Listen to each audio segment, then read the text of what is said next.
2000 సంవత్సరంలో ఒక కేజీ బియ్యం ధర బహిరంగ మార్కెట్లో 10 రూపాయలు మాత్రమే ఉండేది.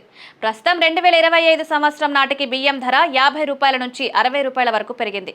ద్రవ్యోల్బణం కారణంగా 1 కోటి రూపాయల విలువ కూడా 2050 సంవత్సరానికి నాటికి తగ్గిపోయే అవకాశం ఉంది. 2050 నాటికి 1 కోటి రూపాయల విలువ ఎంతకు పడిపోతుందంటే, ఆర్థికవేత్తల అంచనా ప్రకారం సరిగ్గా 25 సంవత్సరాలు అంటే 2050 నాటికి 5% ద్రవ్యోల్బణం కొనసాగితే కోటి రూపాయల విలువ 29.36 లక్షలకు పడిపోయే అవకాశం ఉంది. ఈ లెక్కన మీరు 25 సంవత్సరాల పాటు 1 కోటి రూపాయలు పోగు చేసుకుంటే దాని విలువ కేవలం 29 లక్షల రూపాయలు అని తెలిస్తే నిరాశ చెందడం ఖాయం. అయితే 2050 సంవత్సరంలో కూడా మీరు 1 కోటి రూపాయలకు నిజమైన విలువ దక్కాలనుకున్నట్లయితే కనీసం 3.5 కోట్ల రూపాయల ఫండ్ తయారు చేసుకోవాల్సి ఉంటుంది.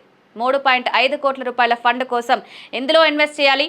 మీరు మిగిలిన 25 సంవత్సరాల్లో 3.5 కోట్లు సంపాదించాలంటే సరైన పెట్టుబడి ప్రణాళిక, ఒక డైవర్సిఫైడ్ ఇన్వెస్ట్మెంట్ అనేది తప్పనిసరి.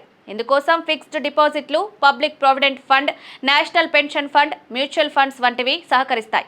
అందుకే మీరు 2050 నాటికి మీ జీవితం హాయిగా గడిపేందుకు, ఆర్థికంగా ఒడిదుడుకులు లేకుండా ఉండేందుకు 3.5 కోట్ల రూపాయల ఫండ్ తయారవుతుంది.